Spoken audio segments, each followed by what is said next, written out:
Dipersembahkan oleh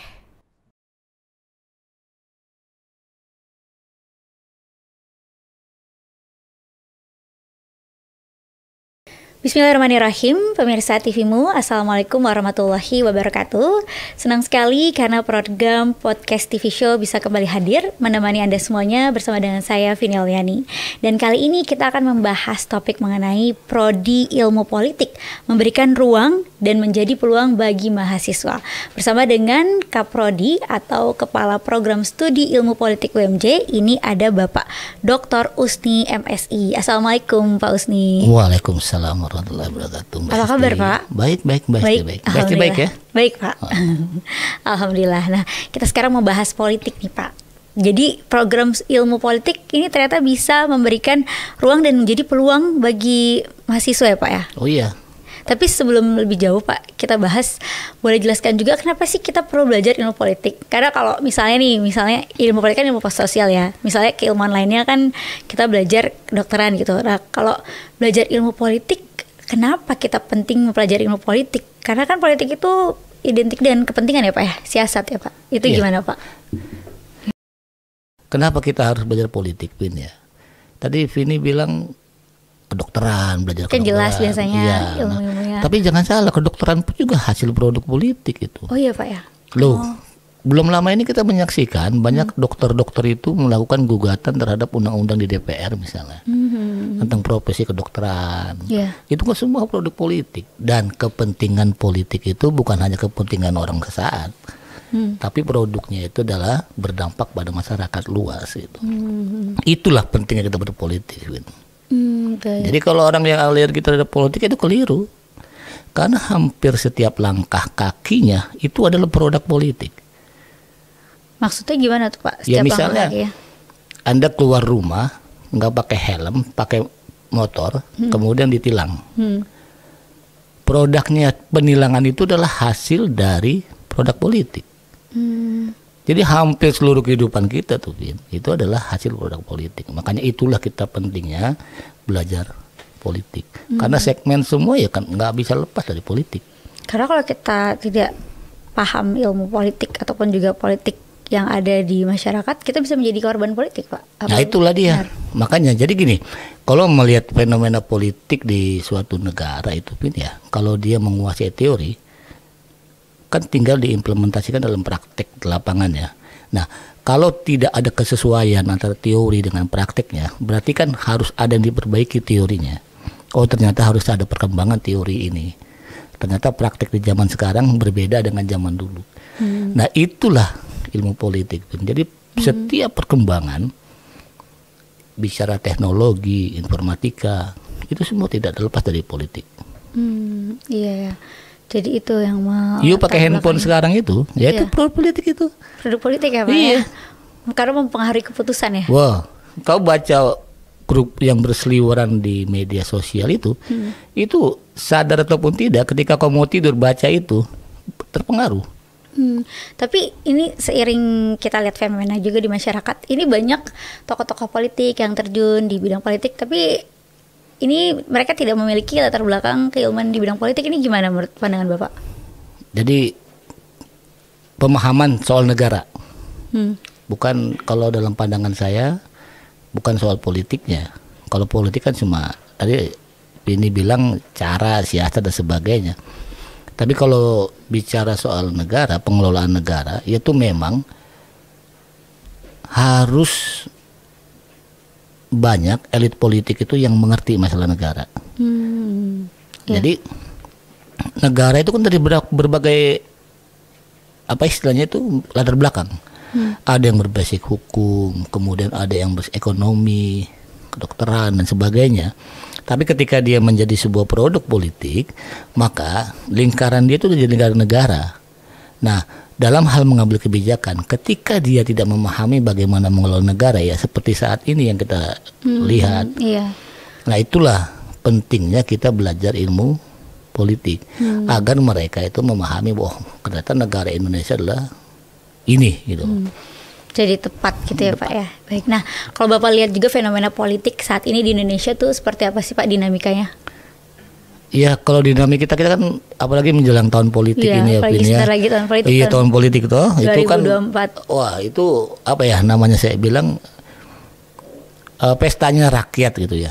Artinya rakyat itu diberikan haknya untuk menentukan kebijakan negara 5 tahun ke depan, yaitu adalah pemilihan umum. Nah, pemilihan umum ini harus menjadi sebuah apa istilahnya, dinamika yang bergembira masyarakat itu. Tidak boleh dia dikooptasi, tidak boleh dia apa istilahnya, dipaksa-paksa A, B, C dan E, tidak. Karena pemilu itu adalah kegembiraan, dan kegembiraan itu akan melahirkan satu produk kebijakan, dan masyarakat hanya dikasih kesempatan satu kali saat pemilihan umum. Nah, bagaimana membangun kesadaran masyarakat untuk melek politik nih Pak? Karena kan apalagi terutama juga untuk kaum muda, ini memberi ruang juga bagi mahasiswa agar mereka tidak menyia-nyiakan nanti kesempatan ini, pesta rakyat ini. Betul, ini persoalan juga edukasi politik memang penting untuk terutama untuk generasi Z ya, generasi Z. Kalau generasi milenial kan kayak ya Vini lah, Elga semua itu kan. Oke, jadi kan ini kan udah kategori milenial. Kalau saya kan kolonial kan gitu kan. Nah, jadi kan harus diberikan edukasi bagaimana dia cara memilih. Kemudian siapa yang harus dipilih, kriterianya seperti apa. Dan apakah memang yang dipilih itu nanti akan membawa perubahan buat negara ini, yaitu sangat ditentukan oleh generasi milenial atau generasi Z itu ya.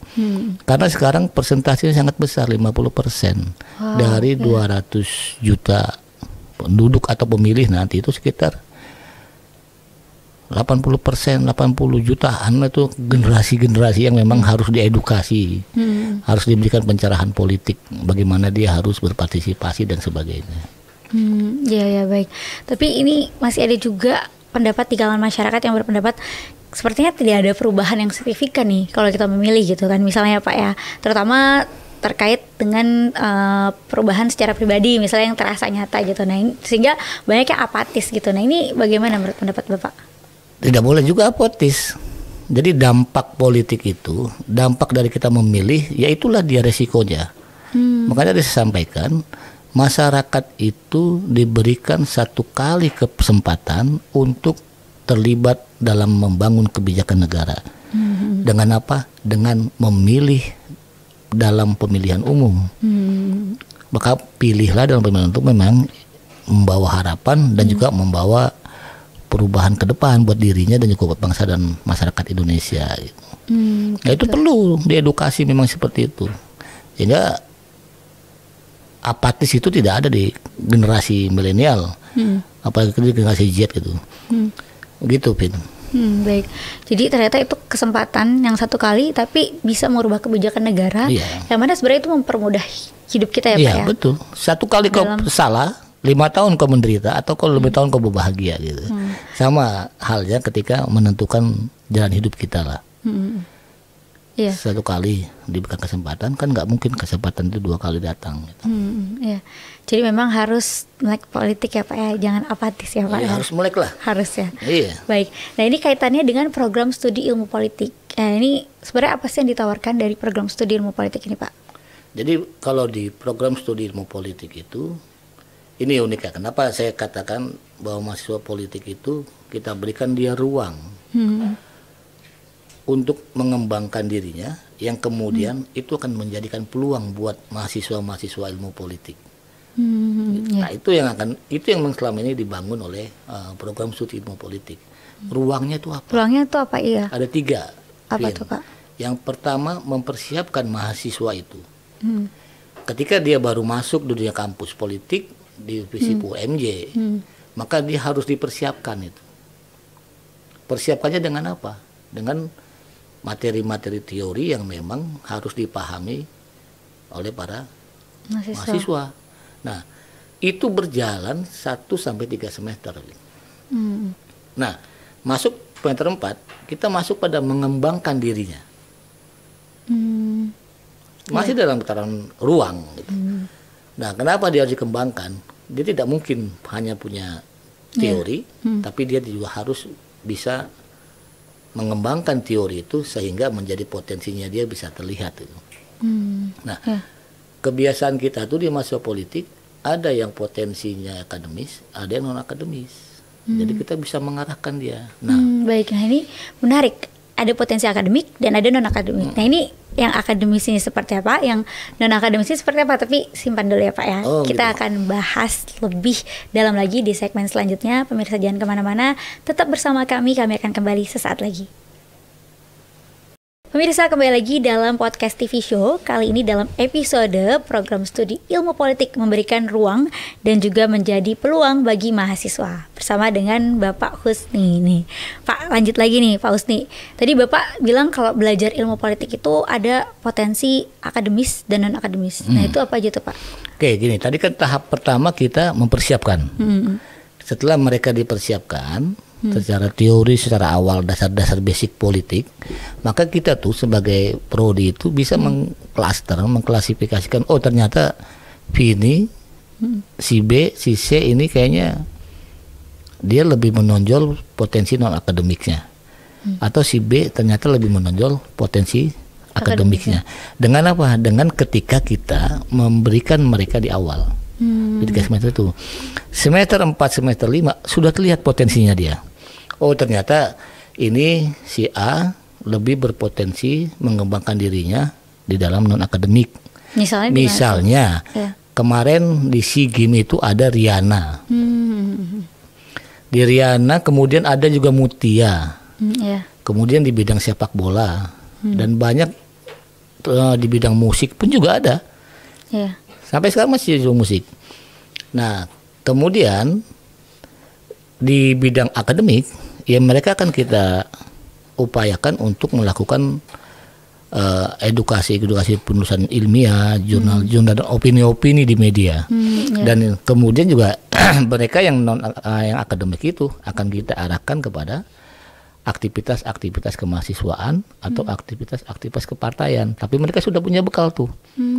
Karena kita sudah menyiapkan, kemudian kita kembangkan mereka, dan yang terakhir peluang itu ada di depan mata mereka. Karena mereka lah setelah kita mempersiapkan, mengembangkan, baru mereka akan membuka peluangnya sendiri. Jadi diberi ruang juga untuk mereka terjun langsung mempraktekkan ilmu yang dipelajari ya. Tadi ke partai-partai politik itu. Bahkan hampir mereka itu di antara semester 6 itu, saya selalu bilang begini sama mereka. Si A ini kayaknya lebih pas kalau kita tempatkan di DPR misalnya, atau si B, oh ini lebih pasnya dia ada di luar negeri misalnya, atau di dubes dan sebagainya. Jadi kita sudah tahu karena kita sudah mempersiapkan dia. Nah sekarang persiapan yang sudah kita kembangkan, nah kita harus juga menjadikan itu peluang buat mereka. Nah peluang mereka kita yang menempatkan nanti satu-satu. Nah itulah yang dikatakan bahwa belajar ilmu politik itu ruang dan menjadi peluang untuk mahasiswa. Bagi mahasiswa ya. Baik. Nah ini untuk permasalahan di bidang politik dan juga keilmuan politik itu sendiri biasanya apa sih yang sering muncul Pak? Jadi gini, karena memang yang sering muncul itu karena politik ya, karena ruang geraknya kan mereka. Banyak sekali permasalahan. Iya, banyak sekali. Dalam peluang aja ada masalah itu tadi kan. Dan keberhasilan kita tuh satu. Apa tuh Pak? Ketika dia memasuki menjelang semester akhir, kemudian dia susah dicari karena magang, itu keberhasilan kita. Karena dia makin sibuk ya. Makin sibuk artinya, tapi ada batas waktunya. Positif, gitu. Dan di dalam pertengahan semester selanjutnya akan kita tarik lagi dia. Gitu. Jadi ketika dia sudah susah dicari nih, dosen-dosen pun juga kadang-kadang ini kemana semua satu kelas nggak ada, ya mereka lagi pada membuka peluang mereka. Dan kita yang mengarahkan prodi itu. Tapi kalau masalah-masalah yang biasanya ditemui dalam dunia politik itu seperti apa aja Pak? Kalau untuk mahasiswa atau? Untuk mahasiswa nantinya dia terjun ke dunia politik itu biasanya harus kan membentengi diri kan dengan masalah-masalah di bidang politik yang umum gitu. Seperti justru mereka tuh kayaknya nggak ada ya. Bahkan mereka karena mereka terlibat dalam dunia politik secara langsung. Misalnya ada satu mahasiswa yang duduk di KPUD Provinsi DKI Jakarta sekarang. Kemudian juga di level penyelenggara negara, ini kalau ngelihat di Jakarta itu banyak alumni politik itu. Iya ya. Nah, kenapa? Memang mereka sudah saatnya untuk mengambil apa istilahnya peluang itu. Bahkan jadi untuk mengembangkan mahasiswa itu mereka sudah bisa jalan sendiri tuh. Sudah bisa jalan sendiri ya, sesuai dengan kebutuhannya masing-masing. Baik. Lalu untuk tantangan nih Pak, tantangan yang dihadapi terutama dari prodi ilmu politik untuk menghasilkan, karena ini mereka mahasiswa dan mahasiswi politik ya. Mungkin kan nanti ada kemungkinan menjadi politisi di masa depan gitu. Tantangannya seperti apa? Jadi belajar ilmu politik itu tidak harus menjadi politisi kan gitu. Nah, tadi saya sampaikan di awal, menjadi mahasiswa politik itu dia akan kita buka ruang, tapi mereka yang menciptakan peluang nanti. Banyak juga mahasiswa politik itu yang kemudian jadi wartawan, kemudian jadi birokrat, kemudian berada di kedutaan besar. Jadi semua segmen itu bisa diambil oleh mahasiswa politik gitu. Walaupun memang untuk sistem politik Indonesia mereka mendominasi, tapi segmennya bisa kemana-mana sebenarnya. Kalau ilmu politik. Nah kalau kedokteran ya dokter aja kan gitu. Tapi kalau ilmu politik itu bisa jadi dia kayak presenter V ini juga bisa dia. Gitu. Kemudian jadi ahli hukum juga bisa. Tapi tantangannya apa Pak biasanya yang ditemui? Ya itu kalau tantangan itu kita di saat mengembangkan mereka di tahap kedua. Tahap kedua Pak. Itu memang karena kan kita lebih pada pendekatan aplikatif teori. Nah itu yang kemudian ternyata kalau kita berikan A, B, ternyata kita kan ada sedikit kesulitan ke depannya. Iya.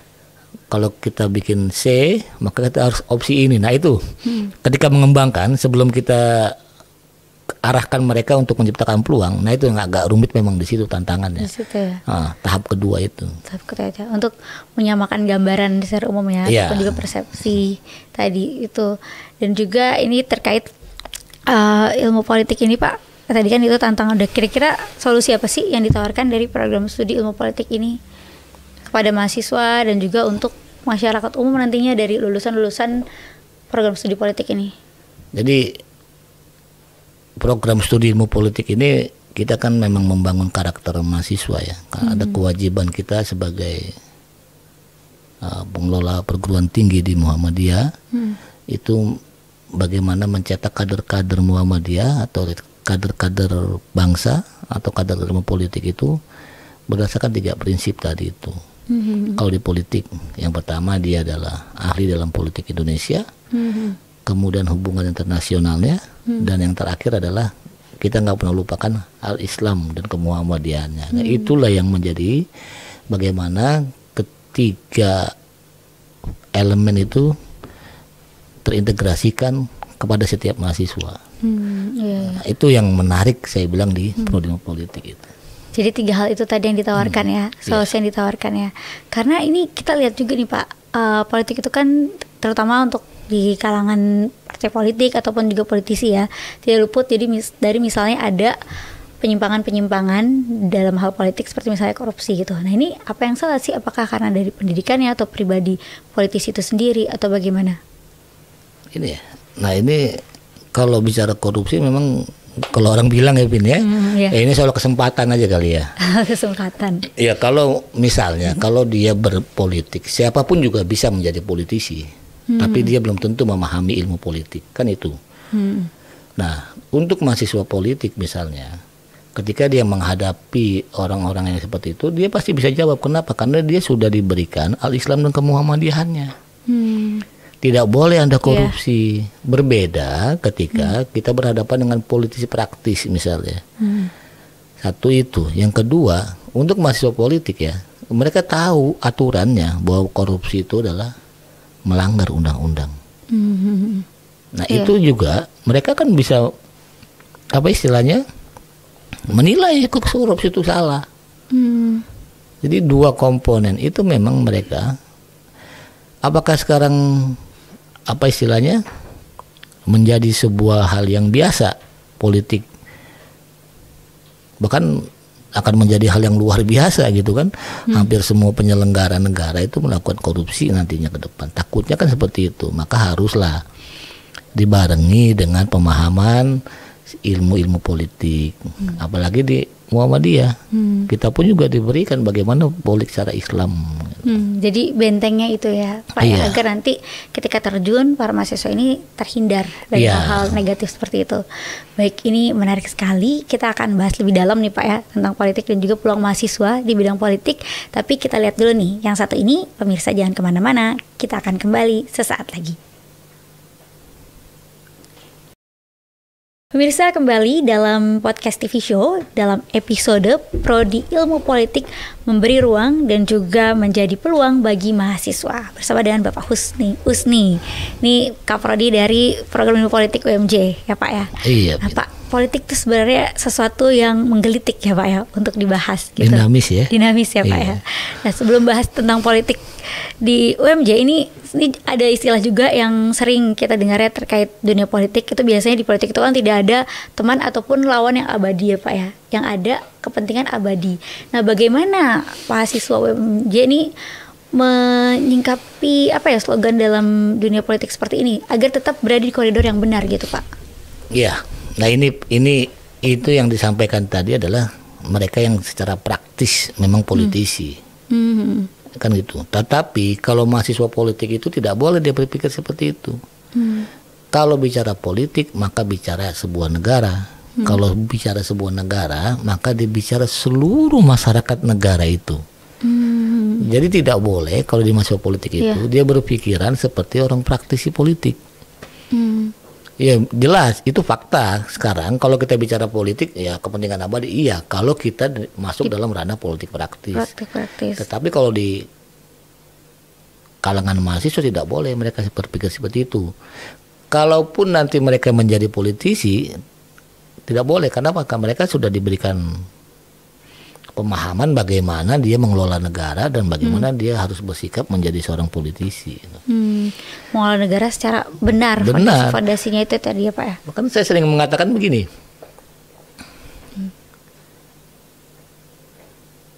Orang itu banyak belajar agama. Tetapi agama itu hanya untuk agama itu sendiri. Tapi kalau bicara politik, belajar politik, semua agama dipelajarin itu. Dan semua agama akan berdampak di politik. Misalnya kita di pesantren atau di sekolah non-Islam gitu kan, ya kita segmennya ya agama itu. Tapi kalau you bicara politik, belajar politik, yang Islam masuk, yang Kristen masuk, yang itu masuk. Karena kenapa? Karena yang diatur adalah warga negara. Dan itulah hebatnya berpolitik. Nah, makanya mahasiswa politik itu mereka lebih harus lebih progresif dalam hal berpikir dan juga membangun dirinya sendiri. Iya, jadi kemaslahatan untuk semua kalangan ya. Semua kalangan. Jadi politik tuh karena kita kadang berpikirannya kan terutama masyarakat awam misalnya politik ini nih yang buruk-buruk aja gitu. Yang nggak ada kebaikan, padahal ternyata sumber kebaikan itu dari politik ya dari Pak politik, politik Pak. Yang benar gitu betul. ya. Nah, terkait politik yang benar ini yang diajarkan di UMJ nih apa aja sih? Ada misalnya 3. di tingkat awal, tingkat kedua gitu Pak. Di tingkat awal itu kita diajarkan sistem, Pin. Oh, teori-teori sistem gimana politik sistem politik, gimana kita sistemnya semua dikasih tahu sama mahasiswa. Sistem negaranya sistem negara seperti apa. Yang kedua bentuknya.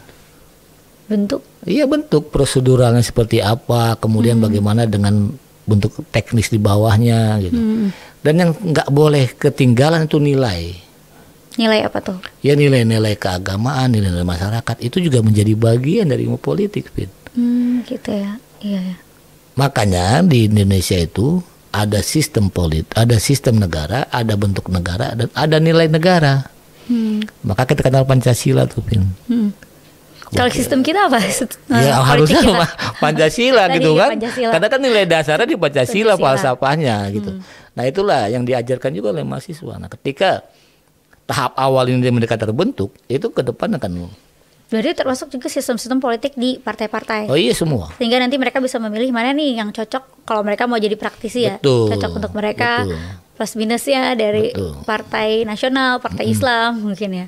Seperti itu. Itu yang dipelajari ya Pak Itu. ya. Jadi mereka harus menguasai semua itu. Kenapa ada nilai? Tadi kita sampaikan bahwa ada sistem, ada bentuk, ada nilai. Dan bagi Sistem, bentuk, mahasiswa nilai. dan bagi sistem politik itu kan nilainya ada di al-Islam dan kemuhammadiyahan. Itu yang jadi tamengnya. Itu tameng kan. Jadi kita dapat sistemnya, kita dapat bentuknya, dan kita juga dapat nilai ya al-Islam dan kemuhammadiyahan. Ya. Baik, luar biasa. Nah, untuk peminatan, apakah di politik ini memang kan jurusannya program studi ilmu politik, tapi apakah ada peminatan khusus atau penjurusan lagi? Selama ini memang kita ada peminatan 2, itu politik Indonesia dan juga politik internasional atau hubungan internasional. Jadi setiap mahasiswa itu dia boleh mengambil peminatannya itu ketika memasuki semester 3 dan semester 4. Silakan mereka mengembangkan dirinya untuk menjadi peluang tadi itu. Ketika dia sudah menentukan, oh saya kayaknya lebih Cocoknya pantas di HI. Iya. Nah, balik lagi ke peluang jika mahasiswa mengambil politik internasional ataupun juga tadi politik Indonesia ya. Itu apa peluang kerja yang bisa mereka dapatkan dari situ? Mereka internasional apa internasional nih? itu misalnya di NGO. Kemudian ada beberapa mahasiswa alumni juga yang ada di kedutaan gitu loh. Kemudian di luar negeri sekolah gitu loh. Nah itu yang HI itu memang agak berbeda performanya dengan politik Indonesia. Politik Indonesia apa nih Pak? Ya kalau politik Indonesia ya biasa demo kan begitu ya kan. Kalau anak HI agak sedikit kalem gitu, kalem dan performanya juga pas lah kalau dia menjadi seorang dubes. Dan itu mengembangkannya itu di semester 3. Makanya tadi satu mempersiapkan, mengembangkan, dan kemudian peluangnya mereka sendiri yang akan mengalir gitu. Mengalir itu tadi ya. Baik. Nah, lalu untuk prodi ilmu politik ini kira-kira program apa sih yang ditawarkan untuk mahasiswa yang bisa mendukung prestasi mahasiswa ataupun juga prestasi bagi kampus itu sendiri, bagi program studi itu sendiri? Kalau untuk mahasiswa itu kami memang tadi membagi 2 ya. Jadi ada prestasi akademik dan ada prestasi yang sifatnya non akademik. Dan hampir kedua program itu, baik dia misalnya keluar kota atau dia menulis jurnal, nah itu di backup full oleh prodi. Nah, begitupun juga yang mereka non akademik misalnya kayak pencak silat, kemudian juga sepak bola, musik. Jadi kita dorong mereka untuk mengembangkan dirinya, tapi kita berikan mereka satu nilai-nilai politik yang nggak pernah lupa mereka. Gitu. Karena memang mahasiswa itu kan beragam potensinya gitu. Baik, kalau program-program ini adakah misalnya program kerjasama ataupun juga program magang atau program politik kerjasama politik, seminar dan lainnya? Oh ya, besok kita dengan insya Allah dengan Sindonews ya ini merancang jadwal. Kemudian juga dengan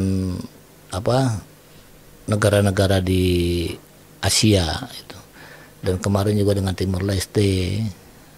Dan kemudian umumnya sih di negara Asia Tenggara ya. Kalau itu iya program-program itu sampai saat ini pun masih terus berjalan. Dan besok dengan perguruan tinggi UIN di tanggal 16 itu program kita kerjasama soal menakar politik Islam di Indonesia. Itu dalam bentuk apa? Seminar atau webinar atau apa tuh Pak? FGD itu. FGD, focus group discussion. Jadi terbatas memang kita ingin melihat, memotret ruang dan peluang partai politik Islam di 2024 nanti. Oke, baik.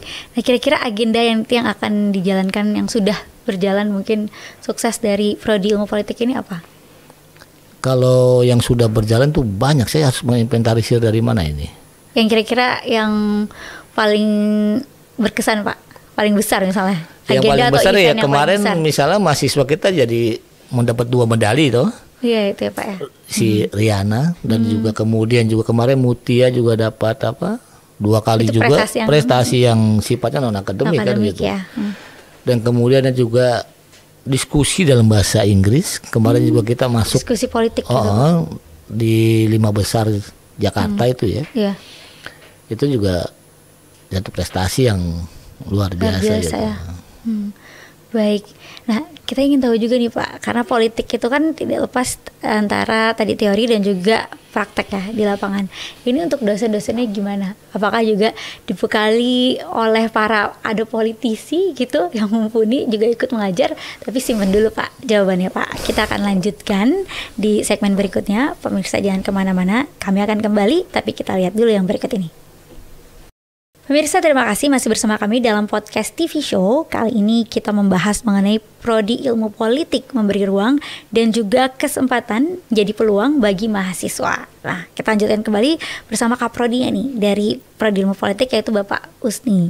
Nah Pak, kita ingin tahu juga Pak, karena ilmu politik itu kan tidak lepas dari praktek ya. Lalu bagaimana UMJ ini mensupport para tenaga pengajar ataupun dosen-dosen yang ada di Prodi Ilmu Politiknya? Oke. Nah ini poin penting kalau buat saya. Kenapa? Karena dosen-dosen di Prodi Ilmu Politik itu dia bukan hanya ahli teori, tapi dia pun juga praktisi. Praktisi ya? Iya. Misalnya ada dosen yang doktor, kemudian dia sekarang menjadi Dewan Pers. Dan dia adalah pelaku hubungan internasional juga. Siapa tuh Pak? Pak Asep Setiawan itu kan. Oh Pak Asep. Kemudian juga kita punya 2 dosen yang memang basicnya adalah penyelenggara pemilu. Itu Pak Bu Dr. Endang Sulastri dengan Bapak Sumarno. Keduanya mantan KPU. Sempat menjabat ketua kalau Pak Sumarno menjadi ketua KPU, kalau Bu Endang Sulastri itu kan sempat menjadi komisioner KPU RI. Belum lagi misalnya yang mereka pernah menjabat PJ pun juga ada. Artinya selain kaya dengan teori, dosen-dosen ilmu politik itu dia pun juga berpraktek langsung di dalam institusi-institusi negara. Nah itu kelebihan dosen-dosen ilmu politik di FISIP UNJ. Jadi mereka menghadapi langsung permasalahan politik yang ada ya, yang bisa disaring ke mahasiswanya itu. Jadi ketika berada di kelas ya mereka sangat memahami secara teori dan juga secara prakteknya. Dan bahkan mahasiswa itu asik mendengarkannya. Kenapa? Dia yang mempraktekkan, dia berteori ya. Makanya kadang-kadang mahasiswa lebih senang mendengar kata Bang. Dikasih tugas gitu. Dikasih tugas sih ya. Apalagi mendengarkan cerita dan pengalaman seru dari dosen ya Pak ya. Ya. Baik, nah ini terkait juga untuk memberikan ruang dan juga memberikan peluang atau kesempatan bagi mahasiswa ya Pak. Kerjasama apa Pak yang dijalin? Ya kalau kerjasama di setahun lalu ya, itu kita kerjasama magang internasional. Magang internasional ke negara mana aja? Ke negara Thailand. Kamboja itu, dan kemudian satu lagi Malaysia. Itu sudah dibanding juga Pak terkait sistem mereka politik di sana. Magang ya. Magang mereka selama 3 bulan. Luar biasa. Ya itu mereka yang memang di HI gitu ya. Nah kemudian juga untuk yang di politik Indonesia ya, karena banyak alumni dari yang ilmu politik itu di penyelenggara negara ya kita titipkan dulu sama mereka untuk mengembangkan mereka, baru mereka akan menjadi peluang sendiri nanti. Nah itu Baik ya. Luar biasanya kalau belajar di ilmu politik FISIP UMJ. Jadi terbuka ya paradigmanya ya Pak ya. Ya, nah, untuk seminar Pak tadi kerjasama juga kan untuk mahasiswa ya ada kerjasama magang. Apakah pernah ada menjalin kerjasama seminar internasional seperti membahas tentang perpolitikan? Iya, kalau seminar internasional baru kemarin yang kita laksanakan ya. Itu perayaan Tiananmen Cina itu. Kemudian sebelumnya kita juga pernah mengundang guru besar dari Korea. Untuk bicara soal perbandingan antara politik Indonesia dengan Korea. Menarik, ya. Ya kemudian juga kita bekerja sama dengan beberapa universitas di luar negeri. Nah itu juga menjadi modal buat ilmu politik, terutama untuk mereka yang konsentrasinya di hubungan internasional. Nah hampir tiap bulan lah itu kalau bicara soal seminar internasional itu. Jadi paradigma mahasiswa semakin luas lagi ya, dan juga ilmu yang didapatkan juga banyak beragam. Oke, baik. Nah, Pak Usni, ini tadi Bapak juga bilang ada tetap menjalin dengan alumni ya, apalagi alumni-alumni yang terjun di dunia politik. Nah, kira-kira konkretnya seperti apa sih hubungan yang terus dijalin dari prodi politik dengan alumni ini? Jadi setiap tahun ya kita mengagendakan sarasehan dengan alumni itu. Ini banyak tokoh politik juga Pak? Banyak tokoh politik juga? Banyak Pak? Banyak. Dari berbagai partai? Dari berbagai partai dan juga berbagai angkatan gitu. Nah besok ini akan dilaksanakan sarasehan jam 5 sore dengan alumni besok. Tanggal berapa? Tanggal 9. Bahas apa tuh Pak kira-kira? Kalau itu biasa, kalau kita kan hanya untuk menjaga network, kemudian juga menjaga hubungan antara yang masih kuliah dengan yang sudah tidak kuliah dan dia juga sudah memiliki pekerjaan yang layak. Ini kan saling mengikat nanti ini. Saya selalu tekankan gini, kalau alumninya kuat, maka mahasiswanya itu pun akan kuat. Tapi kalau alumninya nggak peduli, maka mahasiswanya kan. Alhamdulillahnya itu tiap tahun itu. Dan besok dilaksanakan ini jam 18. Jadi ini bisa mengajak para mahasiswa juga untuk ketika ingin berpraktek langsung di partai politik tersebut, bebas ya Pak ya? Betul, bebas itu. Bahkan mereka yang mau sekolah, misalnya beasiswa apapun, dia kan banyak juga alumninya seperti itu. Baik, luar biasa. Jadi tetap terus terjalin dan dijaga silaturahminya ya Pak ya? Silaturahmi itu penting, Vin. Iya, betul sekali. Nah untuk beasiswa tadi Pak, beasiswa seperti apa yang ditawarkan dari Prodi Ilmu Politik? Kalau beasiswa tuh dari dari universitas ya. Kalau itu kalau prodi politik bukan beasiswa mungkin ya, tapi supporting system, artinya support di luar sistem. Ketika memang ada mahasiswa yang mengalami hambatan A, B, C, nah prodi bisa membackup gitu. Nah itu yang program yang selalu kita lakukan. Jadi mereka itu tidak terlantar dalam selama perkuliahan berjalan itu. Baik, luar biasa sekali. Nah, Bapak mungkin bisa memberikan kesimpulan juga terkait pentingnya nih belajar ilmu politik. Jadi mungkin bagi teman-teman pemirsa yang sedang menonton acara ini dan ingin melanjutkan ke jenjang perkuliahan, ini masih galau nih Pak, ingin terjun ke dunia politik, tapi mungkin masih ragu-ragu, mungkin apa nih yang ditawarkan dari Prodi Ilmu Politik UMJ? Iya, kalau untuk kawan-kawan yang ingin bingung ya, yang masih galau dengan ilmu politik, sebenarnya nggak perlu bingung, karena ilmu politik itu adalah ruang sekaligus peluang buat mahasiswa, karena ilmu politik itu bisa masuk ke semua segmen. Walaupun dalam praktek politiknya mungkin membingungkan, tapi ketika sudah masuk dalam teori-teori, maka Anda akan menjadi teori politisi yang sangat handal nanti ke depan.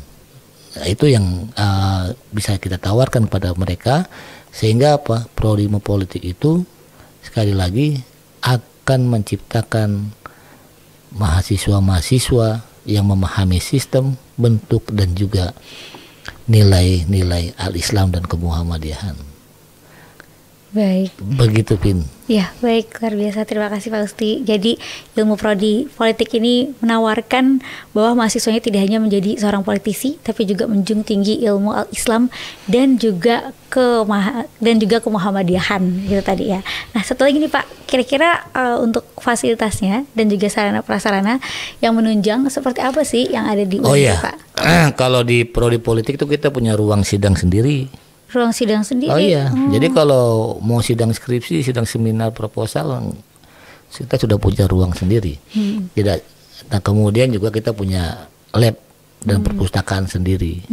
Jadi mahasiswa itu sebenarnya bisa memanfaatkan ruang sidang itu untuk berdiskusi, kemudian juga perpustakaan dengan ruang sidang kan nempel, dan itu bisa dimanfaatkan secara maksimal oleh mahasiswa. Baik, ini prodi ilmu politik juga ada sejak kapan sih Pak di UMJ ini? 1981 ya. 81 udah lama juga ya Pak? Udah lama ya. Kita belum lahir juga kali Vin ya. Oh iya, kebetulan belum Pak. Oh belum, apalagi Helga ya. Baik Pak. Nah ini keunggulannya ilmu prodi politik di UMJ ini apa juga Pak? Mungkin dari segi tadi fasilitas ataupun juga dari teori-teori yang diberikan ataupun lainnya dibanding mungkin tempat lainnya gitu, dibanding universitas lainnya. Iya. Keunggulannya tadi adalah al-Islam dan kemuhammadiyahan.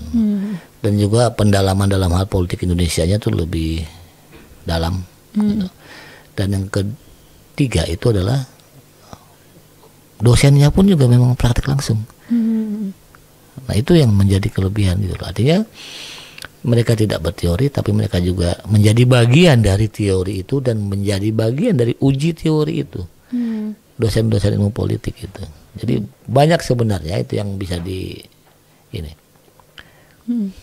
Baik, terima kasih Pak Usni. Nah, Pak Usni juga boleh mungkin ada pesan-pesan untuk penonton, ajakan juga untuk bergabung bersama dengan prodi dari ilmu politik, ataupun ada pesan atau quote di bidang politik yang disampaikan, silahkan. Ya, quote-nya tadi tema kita saja ya. Kami akan memberikan ruang untuk Anda berkembang, dan kami juga akan menciptakan peluang untuk Anda yang kuliah di program studi ilmu politik FISIP UMJ. Baik. Dan juga ajakan boleh untuk bergabung di program ilmu politik.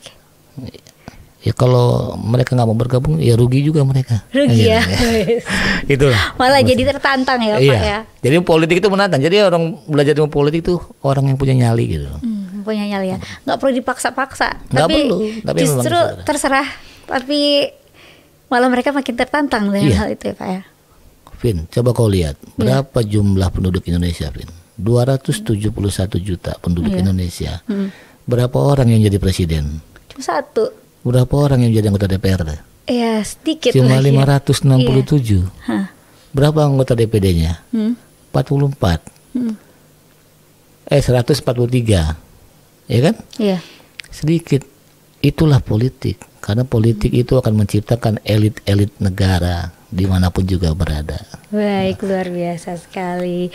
Terima kasih Pak Usni, ini benar-benar mencerahkan dan jadi semakin tersadarkan ya bahwa politik itu sebenarnya segelintir orang yang bisa menguasai orang banyak, menentukan kebijakan dan menggerakkan banyak orang itu sesuai dengan keinginan kita, tapi tentunya dengan jalan dan juga niat yang baik ya Pak ya. Dan itulah pentingnya kita belajar ilmu politik, dan di UMJ itu menawarkan itu semua tadi, keunggulan-keunggulannya, manfaatnya, dan juga hal-hal lainnya yang bermanfaat terutama dari segi Islam dan kemuhammadihan ya Pak ya. Jadi kalau mau mumpuni di bidang politik bisa belajar di prodi politik UMJ ya Pak ya. UMJ. Ya. Baik, terima kasih Pak Usni sekali lagi atas tadi penjelasannya, dan juga pemirsa terima kasih atas waktu dan juga perhatiannya telah menyaksikan acara ini dari awal hingga akhir dalam episode tentang politik, yaitu tentang memberikan ruang dan menjadi peluang bagi mahasiswa. Tidak terasa kita harus berpisah pemirsa. Saya Vini Oliani dan juga narasumber kita pada kesempatan kali ini Bapak Usni, dan juga seluruh kerabat kerja yang bertugas yang telah membantu terlaksananya program ini. Kami mohon undur diri. Jangan lupa untuk menyaksikan podcast TV Show dalam episode lainnya hanya di TVmu TV Muhammadiyah. Nasrul minal wafatun qarib wa basirul mukminin. Wassalamualaikum warahmatullahi wabarakatuh.